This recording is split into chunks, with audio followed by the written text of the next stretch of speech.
하나님의 말씀은 역대상 19장 1절에서 19절입니다.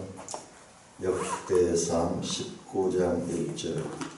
그 후에 암몬 자손의 왕 나하스가 죽고 그의 아들이 대신하여 왕이 되니 다윗이 이르되 한온의 아버지 나하스가 전에 내게 보위를 베풀었으니 이제 내가 그의 아들 한온에게 보위를 베풀리라 하고 사절들을 보내서 그의 아버지 죽음을 묵상하게 하니라.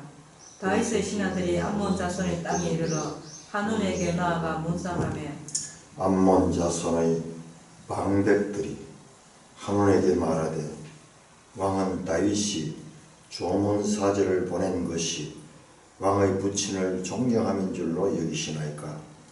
그의 신하들이 왕에게 나온 것이 이 땅을 엿보고 정탐하여 정복시키고자 함이 아니나이까 하는지라. 한온이 이에 다윗의 신하들을 잡아 그들의 수염을 깎고 그 의복을 골기 중간까지 자르고 돌려보내며 어떤 사람이 다윗에게 가서 그 사람들이 당한 일을 말하니라. 그 사람들이 심히 부끄러워하므로 다윗이 그들을 맞으러 보내 왕이 이르기를 너희는 수염이 자르기까지 여리고에 머물다가 돌아오라 하니라. 암몬 자손이 자기가 다윗에게 믿게 한 줄 안지라.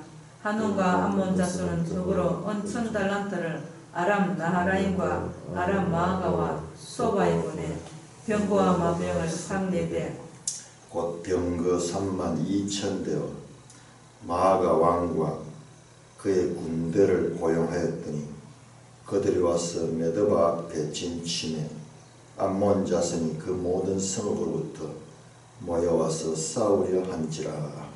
다윗이 듣고 요압과 용사의 온 무리를 보냈더니 암몬 자손은 나가서 성문 앞에 진을 치고 도우러 온 여러 왕은 따로 들에 있더라. 요압이 앞뒤에 친 적진을 보고 이스라엘에서 뽑은 자 중에서 또 뽑아 아람 사람을 대하여 진을 치고 그 남은 무리는 그의 아우 아비새의 수하에 맡겨 암몬 자손을 대하여 진을 치게 하고 이르되 만일 아람 사람이 나보다 강하면 내가 너를 돕고 만일 암몬 자손이 너보다 강하면 내가 너를 도우리라. 너는 힘을 내라. 우리가 우리 백성과 우리 하나님의 성읍들을 위하여 힘을 내자. 여호와께서 선히 여기시는 대로 행하시기를 원하노라 하고 요압과 그 추종자가 싸우려고 아람 사람 앞에서 나아가니 그들이 그 앞에서 도망하고 암몬 자손은 아람 사람이 도망함을 보고 그들도 요압의 아우 아비새 앞에서 도망하여 성읍으로 들어간지라. 이에 요압이 예루살렘으로 돌아오니라. 아람 사람이 자기가 이스라엘 앞에서 패하였음을 보고 사신을 보내 강 건너편에 있는 아람 사람을 불러내니 하닷 에셀의 군대 사령관 소바디에 그들을 거느린지라. 어떤 사람이 다윗에게 전하며 다윗이 온 이스라엘을 모으고 요단을 건너 아람 사람에게 이르되 그들을 향하여 진을 치니라. 다윗이 아람 사람을 향하여 진을 치며 그들이 다윗과 맞서 싸우더니 아람 사람이 이스라엘 앞에서 도망한지라. 다윗이 아람 병거 7,000대와 7,000대의 군사와 보병 40,000명을 죽이고 또 군대 지휘관 소박을 죽이며 하닷에셀의 부하들이 자기가 이스라엘 앞에서 패하였음을 보고 다윗과 더불어 같이하여 섬기고 그 후로는 아람 사람이 암몬 사람 돕기를 원하지 아니하였더라. 하나님 아버지 감사합니다. 이 아침도 하나님이 누구시며 우리가 또한 누구이며 우리에게 주신 시간들을 삶을 어떻게 살아야 하는지 자세히 우리에게 가르쳐 주심을 감사를 드립니다.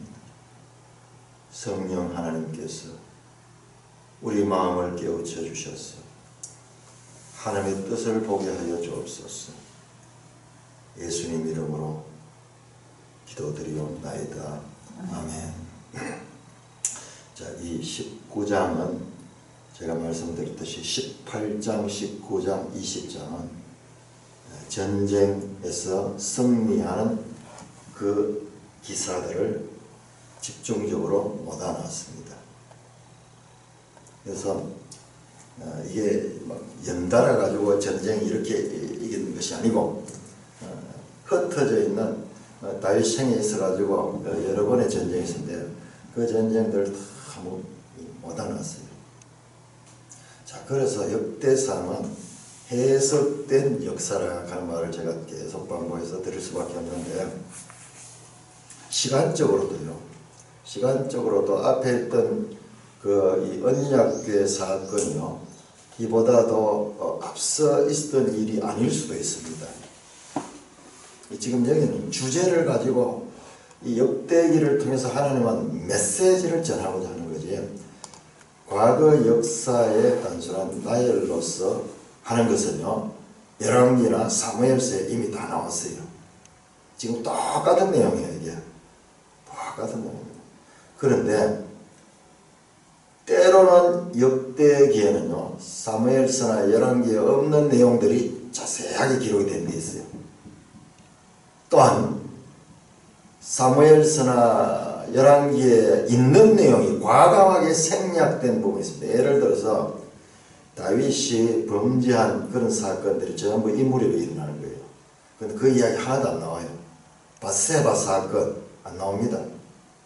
그리고 사무엘 하에 보면은 다윗이 밧세바 사건 이후에 나단 선지자에게 책망받고 거기서 회개하고 이런 내용들이 여기 다 빠졌어요. 그 사건이 언제 있느냐 하면 지금 이 전쟁 시절에 일어났습니다. 한번 생각해 보세요. 군사들은 전쟁에 나간대, 다윗은 전쟁에 나가지 않고 혼자 예루살렘에 남아서 늦잠 자고 그렇게 거닐다가 거기서 시험에 빠졌잖아요.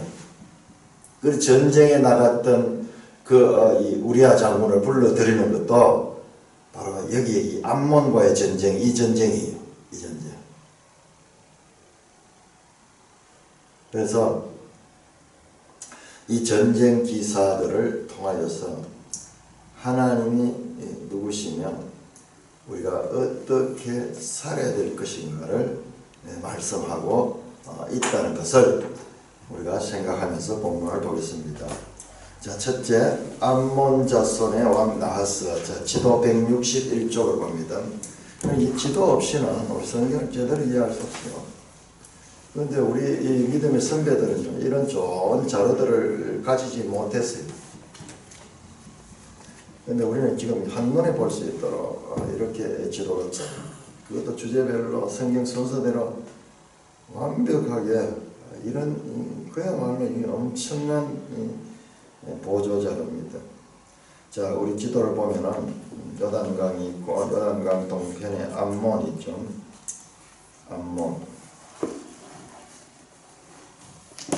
암몬은 요단 건너 바로 있는 것이 아니고 요단 건너 우리가 요단 동편 지파들이 있었죠. 갓 지파, 므낫세 지파, 르벤 지파인데 아마 이게 갓 지파가 있던 땅을 동쪽에 동쪽에 이 암몬이 있습니다. 이 암몬은 그래서 암몬과 유다는 다윗은 좋은 외교 관계를 맺고 있었습니다. 그 이웃 국가는 좋은 외교 관계가 아니면은 적대적인 외교 관계가 되는 거죠. 가만히 보면은 다 그렇죠. 중국 같은 나라 보면 주변국들하고 그 국경의 주변국들하고 분쟁이 많죠. 저 동남아시아 저쪽에도 아주 중국에 대해서 아주 극혐하고 있는 그런 것을 보게 되는데, 우리도 이웃에 있는 일본하고 관계 그렇듯이 북한과 중국은 서로 국경을 맞대고 있지만은 저기는 친관계를 맺고 있죠. 그래서 이 외교는 이 이웃 국가들과의 외교가 참 중요한데, 암몬 자손의 왕 나하스가 죽었다. 나하스라는 왕이 있었는데 죽습니다. 이건 사무엘하 10장에 나오는 내용 그대로입니다. 똑같이 왜 이렇게 반복했나 싶을 정도로 그대로 나하스가 죽으니까 그 왕위를 그 아들이 대신 그 아들의 이름이 한운 왕, 한운. 그래서 이 소식을 들은 다윗이 한운의 아버지 나하스가 죽은 나하스가 전에 내게 호의를 베풀었으니 이제는 내가 그의 아들 한운에게 호의를 베풀리라 하고 조문 사절을 보냈습니다. 여기서 중요한 단어가 호의라는 단어, 호의.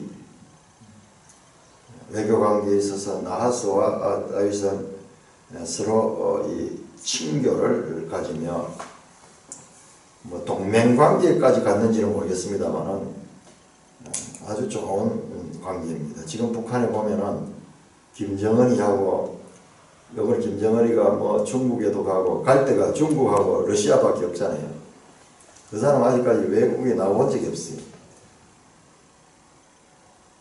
그 북한의 지도자가 돼가지고 기껏 가면 중국하고 러시아하고 이게 자기 할아버지 때 이 외교 관계가 맺어있잖아요.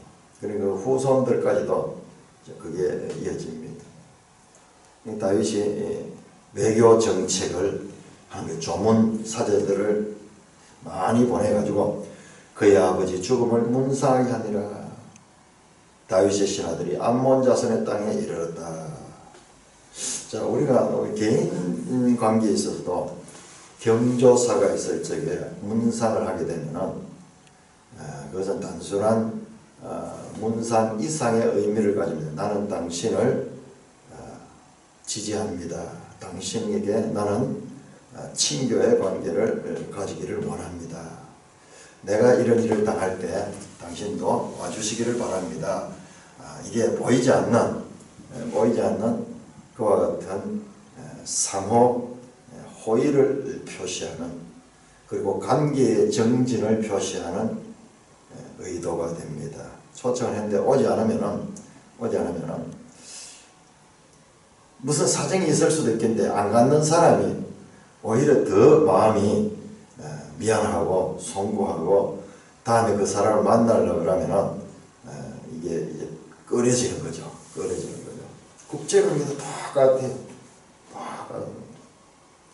호의를 보냈던 것 같아요.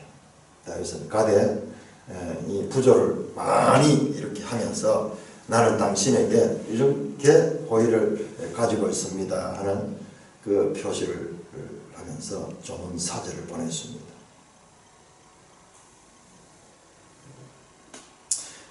그런데 그 암몬 땅에 이 좋은 사절을 보냈는데 암몬 자손의 방백들이 방백들은 이 왕의 밑에 있는 그 장관들이 한온에게 말하되 왕에게 아마 이게 어린 왕일 수도 있어요. 아직까지 정치를 잘 모르는 한온이 어떻게 그 아버지 나하스가 죽었는지 모르지만은 급작스럽게 죽었다 그러면은 이 아들은 전혀 이제 국정의 경험도 없고 그러다 보니까는 이 방백들이 좌지우지하는 거죠. 그래서 이 방백들이 왕은 다윗이 조문 사절을 보낸 것이 왕의 부친을 존경하는 줄로 여기시나이까 그의 신하들이 왕에게 나온 것은 이 땅을 엿보고 점탕하여 정복시키고자 함이 아닙니까 하는지라.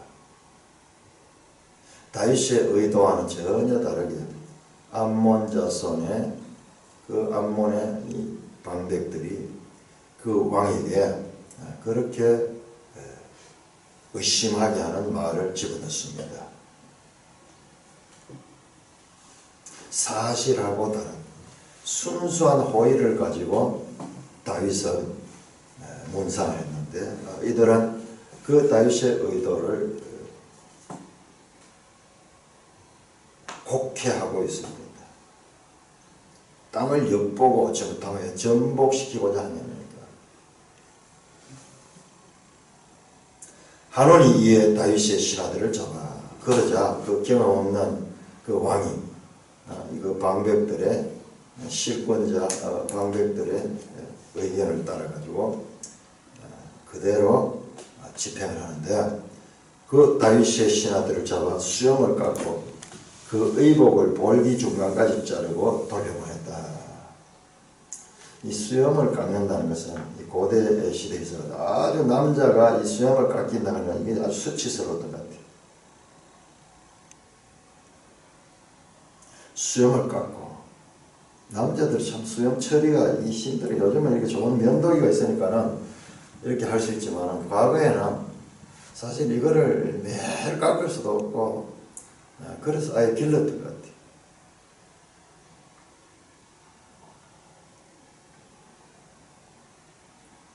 그 의복을 볼기 중간까지 자르고 옷을 잘라가지고 그야말로 수치심을 줘서 돌려보냈습니다. 자, 그래서 어떤 사람이 다윗에게 가서 그 사람한테 당한 일을 말하니라. 이 소식을 다윗이 들었습니다. 그 조문 사절단은 옷은 찢어지고 수염은 잘리고 그래서 본국으로 돌아오기가 너무 수치스러운 거예요. 그래서 다윗이 메신저를 보내가지고 너희는 수염이 자라기까지 여리고에 머물다가 돌아가라. 자, 우리 지도 한번 볼까요? 성경이 어떻게 됐는가 보세요. 성경이 어떻게 됐는가. 성경이 그냥 기록한 말씀입니다. 자, 여리고 어디입니까? 자, 암몬에서 돌아오다가 요단강 건너가지고 예루살렘으로 가기 전 첫 도시가 여리고입니다. 여리고. 그러니까는 조문사절이 이 여리고에서 머물면서 수염이 자랄 때까지를 머물고 아마 옷을 보내가지고 그 수치스러운 것을 면할 수 있도록 그렇게 했습니다. 다윗은 국제적인 수치를 당했지만 감정적으로 대응하지 않고 자제하면서 실추된 사절단의 명예를 최대한 배려하는 조치를 취합니다. 분노해서 이놈들 감사 그 힘이 좋았거든요. 이때 힘이 강했거든요. 쳐들어가지 않고 일단 실추된 사절단의 명예를 최대한 배려하는 조치를 취합니다. 자, 암몬 자손들이 실수를 했습니다. 큰 실수를 했습니다. 다윗에게 믿게 한 줄로 알게 됐습니다. 아마 여러 소식통을 통해 가지고 다윗이 쳐들어올 것이다. 너희가 다윗에 대해서 그렇게 하고도 그냥 곱게 넘어갈 줄 알았느냐. 이런 소식을 듣고 암몬 자손이 어떻게 하냐면 암몬 자손은 더불어 은 1000달란트를 아람 나하라임과 아람 마가와 소박이 보냈다. 자, 아람의 나하라임, 아람의 마가, 그리고 소박. 지금 아람이 통일된 국가가 아니에요.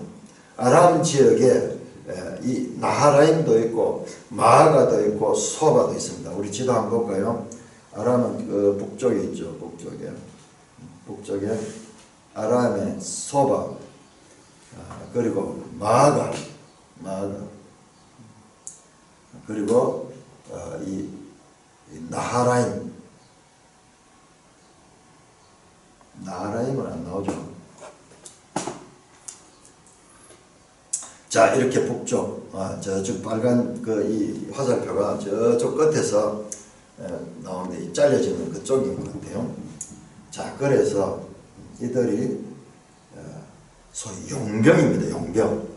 돈을 보내가지고 은 1000달란트를 보내가지고 병거와 마병을 싹 4대, 곧 병거 13만 2천 대와 마가 왕과 그의 군대를 고용했다. 용병을 샀습니다. 돈을 주고. 그들이 와서 메드바 앞에 진을 치매. 자, 메드바가 어디냐? 메드바가 메드바가 저 아래쪽에 있네요. 저 사해 사해의 이 상단부 쪽에서 동쪽으로 용병들이 내려오고, 그리고 암몬 군대도 합쳐가지고 이제 다윗을 공격하려고 합니다. 그래서 메드바에 집결해가지고, 우리가 그냥 이 지도를 모르고 그냥 이 성경을 보면 그런 모양이다 싶은데, 이 성경 한 단어 한 단어로야 얼마나 정확한지 몰라요. 이 전쟁 장면을 뭐 올라갔다 내려갔다 막 이런 표현하는데, 이게 뭐냐, 지형. 이쪽 지형이 산지가 많아요. 그래서 성경을 자세히 듣다 보면 깜짝 놀랄 정도로 이것이 정확하고 사실적인 기록을 담고 있는 문서라는 것을 알게 돼요. 함부로 소홀히 할 수 없습니다. 이 지도는 나중에 만들어졌어요. 그런데 이렇게 어떻게 이 지도가 언제 만들어졌겠어요? 최근에 만들어졌을 거 아니에요. 그리고 이 지형이 나눠지는 게 이게 100년, 200년 안 됐을 거예요. 안 됐습니다. 그런데 지금부터 3000년 전에, 2500년 전에 된 기록과 정확하게 일치됩니다. 그 메드바에서 진을 쳤습니다. 자, 메드바에서 이제 다윗의 군대와 이 아람의 용병들과 암몬의 군대가 큰 일대 격전을 벌일 직전입니다.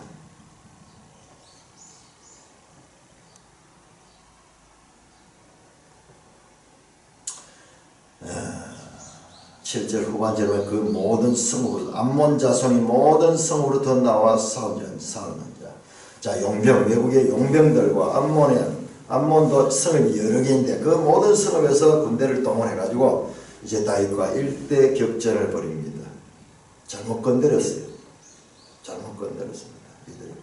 그 방백들의 실수가 엄청난 민족적 불행을 가져오게 만들었습니다. 8절에 다윗이 듣고 요압과 용사의 온 무리를 보냈더니, 자, 우리 지도 8번 한번 8번 말풍선 8번 여기 나오네요. 다윗이 민족적 수치를 되갚기 위해 요압을 보냈다.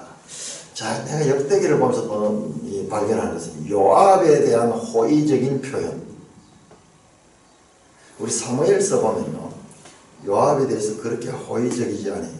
그런데 뜻밖에도 역대기에서는 요압에 대해서 아주 호의적으로 나옵니다. 뒤에 계속 나옵니다. 인구조사할 때도 요압이 오히려 하나님의 뜻을 말합니다. 그리고 오늘 본문에도 보면요, 요압의 모습을 자세히 보세요.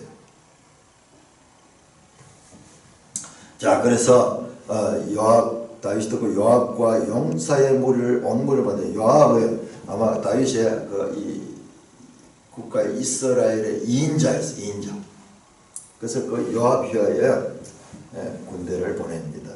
9절 암몬 자손이 나가서 성문 앞에 진을 치고 돌아온 여러 왕은 따로 들에 있더라. 자, 돌아온 여러 왕 용병들입니다. 아람의 용병들과 암몬 자손이 이제 같이 전쟁을 하는데, 먼저 암몬 자손이 선두에 서고 그 다음에 왕들은 따로 뒤편에 후진에 있습니다. 자, 여기에 대해서 요압이 어떻게 대하는가 10절에 보니까는 요압이 앞뒤에 진친 적진을 보고, 자, 앞에는 암몬 군대고 뒤에는 용병된 것을 딱 보고는 이스라엘에서 뽑은 자 중에서 또 뽑아 아람 사람을 대하여 진을 치고, 가장 정의 군사들은 아람의 군사와 싸우고, 그 남은 무리는 그 아비스의 수하에 맡겨. 이 요압의 아우도 큰 군사입니다. 아비스. 이 사무엘서 보면 잘 나오죠. 요압의 세 아우가 있잖아요. 하나는 아마샤인가 그래요. 다 아자 돌림이야. 아비시, 아마샤, 요압. 그래서 그 남은 무리는 아비세수아에게 맡겨 암몬 자손에 대하여 진을 치게 하고, 어떻게 하나 그러면은 이 전쟁을 하는데 치밀한 작전을 통해 가지고 싸웁니다. 다윗은 군사를 보내면서도 작전을 잘 짜게 했습니다. 다윗은 요압이 구사한 치밀한 작전을 통해 승리를 거둡니다. 우리가 어떤 일을 당할 때 조급하고 썩마른 특성은요, 불신감의 표현입니다. 자, 우리가 자꾸 불안하고 두려울 때 왜 그러냐면 믿음이 없을 때요. 알고 보면은 믿음이 없을 때 일어나는 상황이요, 우리 조급하고요. 그런 거예요. 그리고 우리 한국 사람들이 빨리빨리 가는 말을 많이 선택하는데 그것이 좋은 게 아니에요. 조급한 거. 느긋해야 됩니다. 다윗과 그의 군사들의 대응은 냉정하면서도 그리고 신앙적입니다. 13절 보죠. 13절. 군사를 보내면서 요압이요, 너는 힘을 내라. 우리 백성과 우리 하나님의 성읍들을 위하여 힘을 내자. 여호와께서 선히 여기신 대로 행하기를 원하노라 하고, 요압이요, 와, 이렇게 하나님의 이름을 대면서 이 전쟁에 임하는 모습을 보게 됩니다. 요압의 작전은요, 먼저 특수 정예 부대를 통해 가지고 암몬 자손의 군대와 싸웁니다.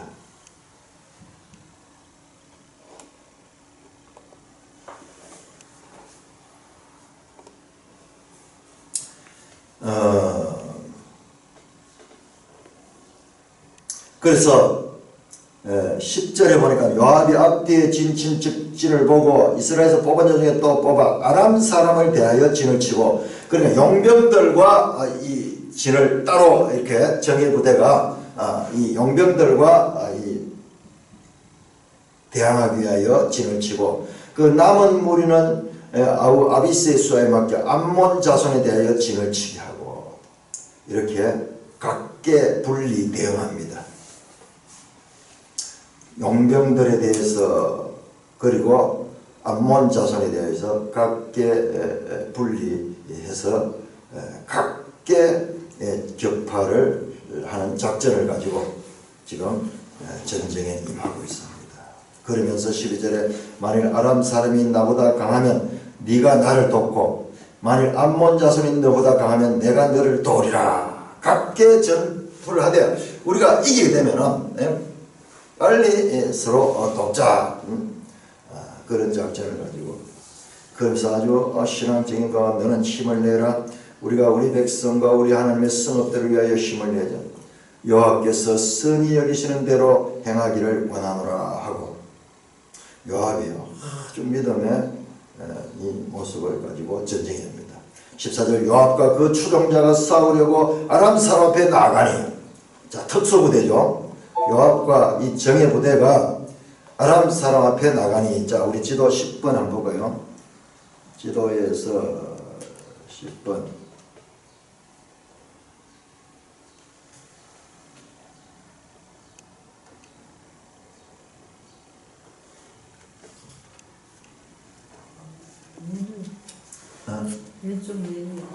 왼쪽 면이 있습니까?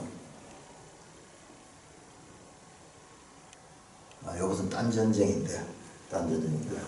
자, 작은 우리가 한번 봅시다. 자, 그래서 원래 이 아람 사람들이 이쪽에 있던 사람들이, 요압과 그 추종자가 싸우려고 아람 사람 앞으로 나아가니 그들이 앞에서 도망하고, 용병들이요, 이 요압의 작전은 그거예요. 용병들은 돈 가지고 돈 때문에 싸우기 때문에, 암몬 자손들은 자기 가족과 나를 지키기 위해 싸우고, 이 용병들은 돈 때문에 싸우기 때문에 먼저 용병들을 쳐버리면은 암몬 자손의 사기도 꺾어질 것을 알고 최정예 부대와 요압이 먼저 아람 사람들 앞으로 나아갔습니다. 그러니까요, 그들이 그 앞에서 도망을 하고, 그 다음에 15절, 암몬 자손은 아람 사람이 도망함을 보고 그들도 요압의 아버 아비새 앞에서 도망하여 성읍으로 돌아오냐. 이 전투 의지가 없는 거예요. 이 전쟁은 명분이 없었던 거예요. 예를 들어 우리가 죽기 살기로 싸울 때는요, 내가 어떤 그 피해를 당했거나 내가 어떤 이 민족적인 공분을 일으키는 일을 당할 때는 전투력이 강하지만요, 이건 정책의 실패였어요. 아니 무단히 좋은 관계였던 외교 관계에서 잘못 정책을 해서 일어난 이 전쟁에서 이 싸울 명분이 없는 거예요. 그런 군사들이 지금 전쟁에 참여하지만, 억지로 참여하지만은 이 죽음 앞에서 다 도망가 버린 거예요.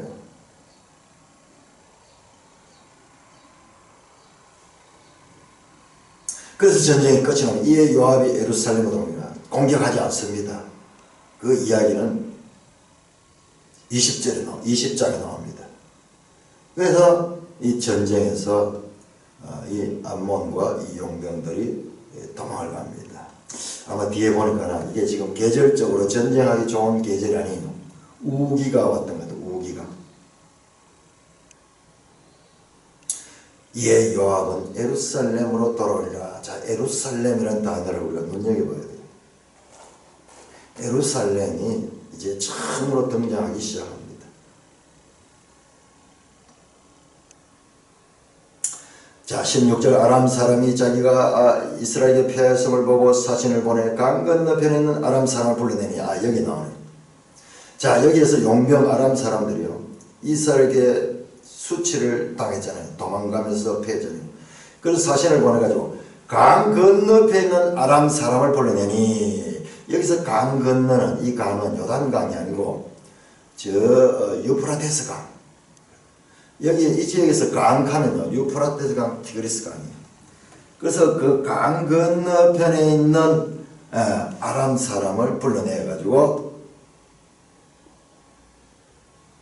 하닷 에셀의 군대 사령관 소박이 그들을 거느린지라. 자, 지도 6번 한번 볼까요? 6번 여기 나오네요.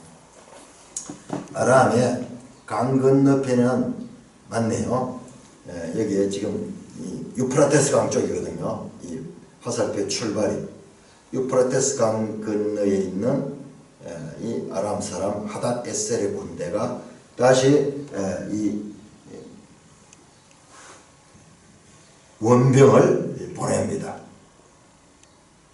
그래서 하닷 에셀의 군대 사령관 소박이 그들을 거느리자. 어떤 사람이 다윗에게 전하며 다윗이 온 이스라엘 모으고 요단을 건너 아람 사람에게 이르라. 이제 아람과의 전쟁을 벌이게 됩니다. 7번 나오네요. 다윗이 두 번째로 거기에 저기 벳산에서 요단을 건너 가지고 길랏 라못에서 전쟁합니다. 이 전투에서 엘람에서 대승을 거두는 전투입니다. 그들을 향하여 진을 치니라. 다윗이 아람 사람을 향하여 진을 치며 그들이 다윗과 맞서 싸우더니, 이 전쟁에는 다윗이 참여했네요. 아람 사람이 이스라엘 앞에서 도망한지라.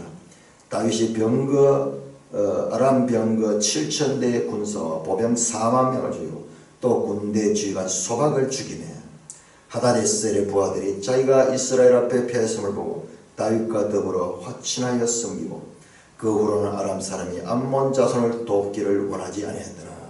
이 암몬과 이 아람은 서로 연결되어 있는 지역인데요. 다시는 이제 아람과의 이와 같은 관계가 이어지고, 그리고 그 아람이 다윗의 군대 앞에서 대패하는 그와 같은 사건이 기록이 되어 있습니다. 국제사회에서 강자에게 약자들은 화친관계를 맺기를 원합니다. 다윗의 군사력이 주변국들과 화친하여 들어오게 만듭니다. 아람국은 암몬과 이스라엘 전쟁에 휘말려 큰 피해를 보고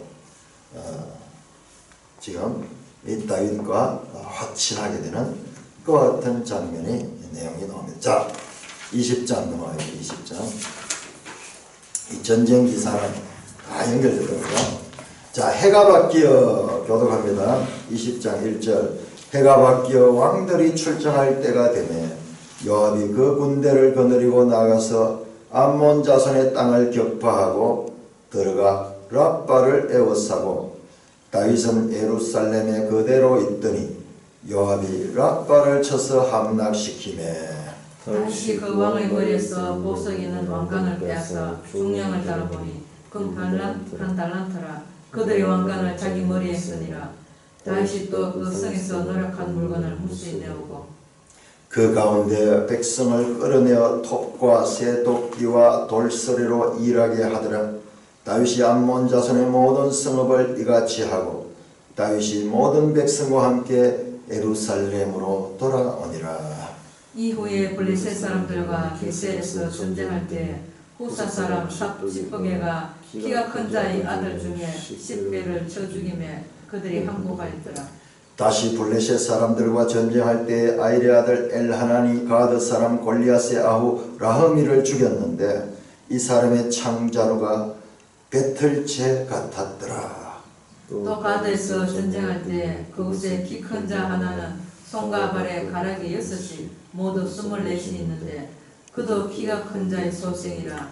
그가 이스라엘을 능욕함으로 다윗의 형 시므아의 아들 요나단이 그를 죽이니라. 가드의 키 큰 자의 소생이라도 다윗의 손과 그 신하의 손에 다 죽었더라. 자, 이 전쟁 기사를 보면서요, 제가 놀라고 발견했어요.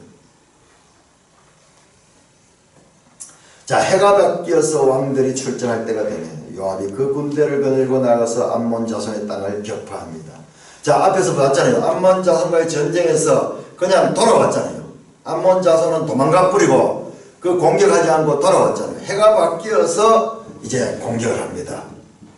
해가 바뀌어서 왕들이 출전할 때가 되면 이 출전할 때가 가는 것은 이게 우기가 끝나고 전쟁할 수 있을 때예요. 우기에는 전쟁을 하면 상호간의 피해가 막 심하게 됩니다. 자, 매일성경 주석에 그게 나옵니다. 주석에 왕들이 출전할 때는 유다 원력으로 새해인 아비벌 곧 양력 3, 4월이다. 이 시기는 계절적으로 봄일 뿐만 아니라 겨울비가 끝나는 건기에 등입니다. 우리하고 다른 점이 이게요. 여기는 겨울에 비가 많이 와요. 건기에 해당하며 전쟁하기에 적합한 시기였다. 지난 암몬과의 전쟁에서 요압이 예루살렘으로 돌아온 것은 전쟁에 적합하진 우기였기 때문인 것으로 보인다. 자, 그 이야기도 봤잖아요. 우리가 읽다 보니까 이게 전쟁 이기도 안 하고 그냥 돌아와 버리냐? 그 설명이 여기 나오는 거예요. 다음에 해가 바뀌어서 이제 우기가 지나고 이제 전쟁을 합니다. 요압이 그 군대를 건네고 나갑니다. 자, 이 전쟁에서 나가서 암몬 자손의 땅을 격파하고 그 다음에 다시 들어가서 랍바를 에워싸고, 자, 161쪽 지도 9번 보세요. 9번. 랍바가 암몬의 수도예요. 랍바로 들어가서 여기 들어가서 랍바를 포로로 삼고 그렇게 전쟁에서 승리합니다. 그런데 여기 보세요. 다윗은 예루살렘에 그대로 있더니 요압이 랍바를 쳐서 함락시켰다. 그렇게 나와요. 다윗은 예루살렘에 그대로 있어요. 자, 앞에서도요, 이 암몬과의 공격에서는 다윗이 출전 안 했습니다. 요압과 아비세, 요압이 통솔을 하는, 그때는 이 말이 없었는데, 여기에서는 지금 다윗은 예루살렘에 그대로 있었다 하는 말이 살짝 들어가 있어요. 자, 우리 사무엘 하 11장. 자, 사무엘 하 11장. 사무엘 하 11장. 비교를 해보면요. 사무엘 하 11장. 똑같은 내용. 사무엘 하 11장. 1절. 그 해가 돌아 왕들이 출전할 때가 되면 다윗이 요압과 그에게 있는 그의 부하들과 온 이스라엘 군대를 보내니 그들이 암몬 자손을 멸하고 랍바를 에워쌌고 다윗은 예루살렘에 그대로 있더라. 저녁 때 다윗이 침상에서 일어나 왕의 옥상에 거닐다가 바로 이때 밧세바 사건이 일어나요. 다윗의 일생일대에 가장 큰 실수를 하는 그 사건은 바로 역대기라는 거예요. 역대기는 그것을 알고 있는 거예요. 그렇지만 역대기는 이 다윗의 실패의 내용은 다 생략하고 있습니다. 그래서 많은 사람들은 역대기를 가치가 없다, 가치 없는 역사다, 가치 없는 역사다. 그래서 역대기가 소홀하게 보이는 거예요. 왜? 역사는 객관적이고 그리고 이 실정적이어야 되는데 역대기는 선별적이다. 좋은 것은 부풀리고 그리고 나쁜 것은 생략해버렸다. 그러니까 이것은 잘못된 역사다. 역사로서의 가치가 없다는 생각을 가지고 있습니다. 그런데 그렇지 않습니다. 그렇지 않아요. 더 큰 뜻이 있어요. 다윗은 예루살렘에 있더니 이때 이 전쟁 가운데 예루살렘에 나온 다윗은 바세바 사건을 일으키고 우리아를 죽이는 악행을 저지르게 됩니다. 사무엘하 11장의 내용이 전부 그 내용. 본문에서 그 사건이 생략된 것은 친왕조적인 역사관으로 우리가 보았어요. 이 다윗 위주의 역사관으로 보았어요. 그래서 소리 받는데요. 사무엘하 12장에서 다윗이 하나님께로부터 제사함을 받았기 때문이다. 사무엘하 12장에 보면요, 이 사건에서 다윗은요 하나님의 징계를 받고요, 그리고 거기서 회개하고 제사함을 받습니다. 그렇기 때문에 다시 후대에서 기록하는 이 역사에서 그 부분을 뺀 것이지 친왕조적인 친다윗적인 그런 관점에서 하는 것이 아닙니다. 그것은요 우리가 그 내용들을 쭉 보면 알게 됩니다.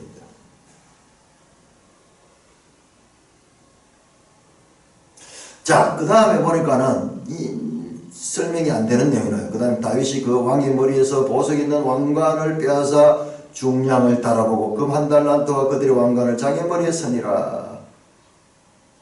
아니, 다윗은 출전도 안 했는데. 자, 이 내용은 어떻게 해결된가? 일단 문제를 보세요.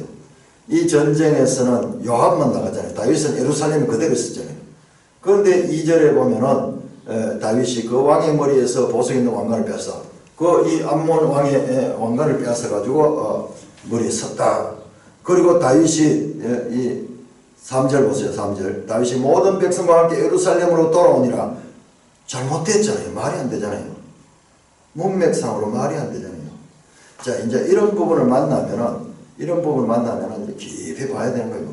성경이 틀리는 거네. 말이 안 되잖아요. 편집하다 보니까 이게 잘못된 거잖아요. 자, 이 문제 때문에 저도 고민을 많이 했는데, 자, 이것은요, 사무엘하 12장 한번 볼까요? 사무엘하 12장 16절. (12장 26절)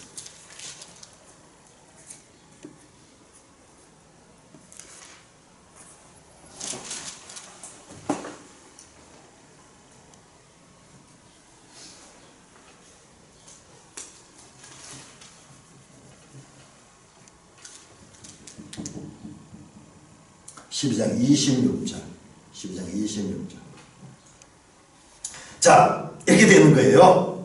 이렇게 됩니다. 와, 얼마나 다윗이 26절 요압이 암몬 자손의 랍바를 쳐서 그 왕성을 점령하네. 랍바가 그 이 수도인데 이 왕의 성을 점령했는 거예요. 요압이 전령을 다윗에게 보내 이르되 랍바 곧 물들의 성읍을 쳐서 점령하시니 이제 왕은 그 백성의 남은 군사를 모아 그 성에 맞서 진치고 이 성읍을 쳐서 점령하소서. 요압이 다 이겨놓고 이제 이때 다윗은 범죄했고 그 다음에 나단에 의해서 이 지적을 당했고 회개를 하고 그 그 징계로서 그 아들이 밧세바에서 태어난 그 아들이 죽고 이 사건이에요. 그러니까 이 전쟁 기간이요. 우리 성경은 간단하지만 이게 몇 년 걸렸는 거예요. 최소한 1년 이상 걸렸는 거예요. 완전히 점령하고 다윗을 초대했는 거예요. 이제 왕은 그 남은 백성의 남은 군사를 모아 이 왕 그 성에 맞서 진치고 이 성을 쳐서 점령하소서. 내가 이 성읍들을 점령하여 이 성읍이 내 이름을 일컬어 받을까 두려워하나이다 하고 요압이 놀란 거예요. 요압이 자기가 전공을 시하는 것 이것 때문에 자기가 이 사람들에게 이 주목을 받게 되지 않고 다윗이 왕이 이 영광을 받도록 다 이긴 전쟁 때 다윗을 초대해 가지고 다윗이 그 왕성에 이 점령하도록 합니다. 그래서 29절 다윗이 모든 군사를 모아 랍바로 가서 그곳을 쳐서 점령하고 그 왕의 머리에서 보석 박힌 왕관을 가져오게 하니 그 중량이 한 달이다. 이 장면. 자, 역대사는 해석된 역사라 그랬죠. 아주 축약할 땐 축약하고 그렇게 해석합니다. 그랬다. 문제 해결.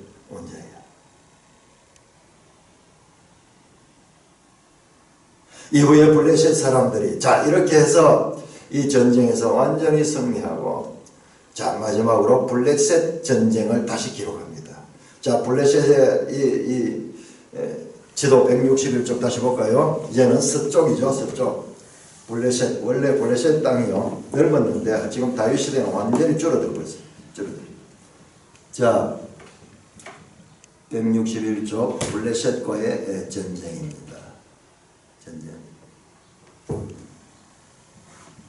그 전쟁에서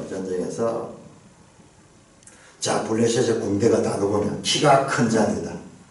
키가 큰 자, 자이언트, 기간트, 자이언트, 르파임,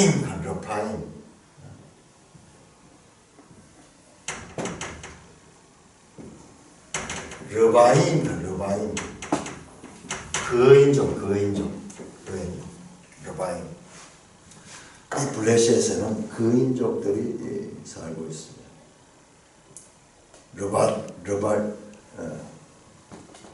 르파민, 거인종.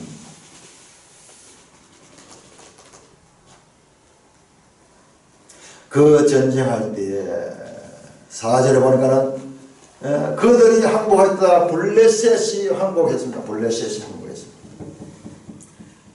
가나 가는 단어입니다.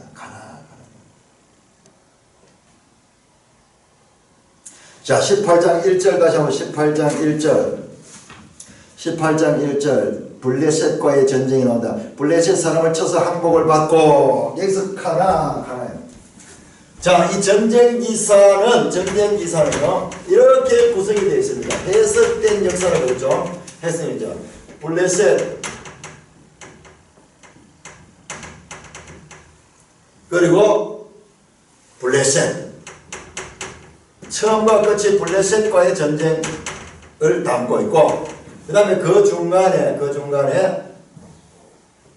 모압, 암몬 그리고 저 아람과 이런 나라들의 전쟁 기사가 있고 항복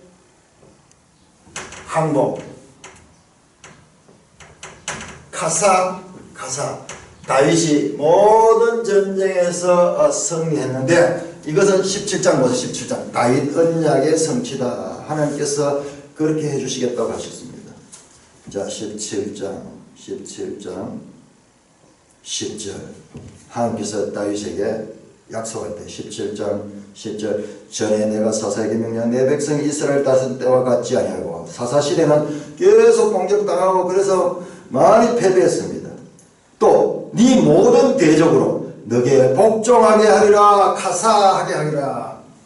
이 주변의 모든 대적들이 다윗 언약이 성취된다.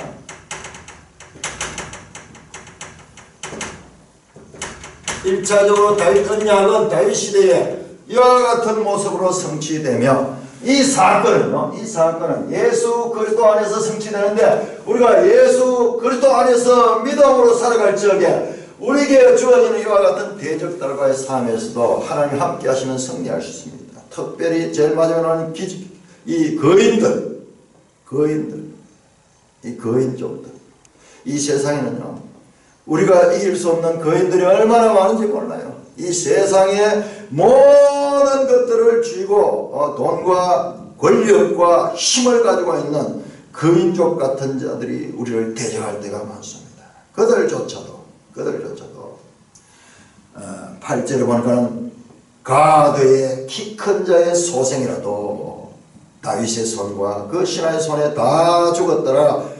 이 가드, 이 블레셋 지역이야. 이 거인족들. 제일 마지막 전쟁은 거인들과의 전쟁인데, 이렇게 다윗 언약을 따라 하나님께서 함께 하시며 블레셋을 포함한 모든 모압, 소마, 에돔, 암몬, 이 모든 군대가 다윗의 점령을 당합니다. 하나님은 그 약속하신 대로 하고, 다윗의 치명적인 약점들이 이 역대기에 생략된 것은 사무엘하 12장에서요. 사무엘하 11장에서 다윗이 범죄하고, 사무엘 12장에서 나단의 지적을 받고 회개하고 형벌을 당하고, 그 형벌을 당하고, 그 다음에요, 역대기에서는 다윗의 죄는 더 이상 말하지 않습니다. 용서받았습니다.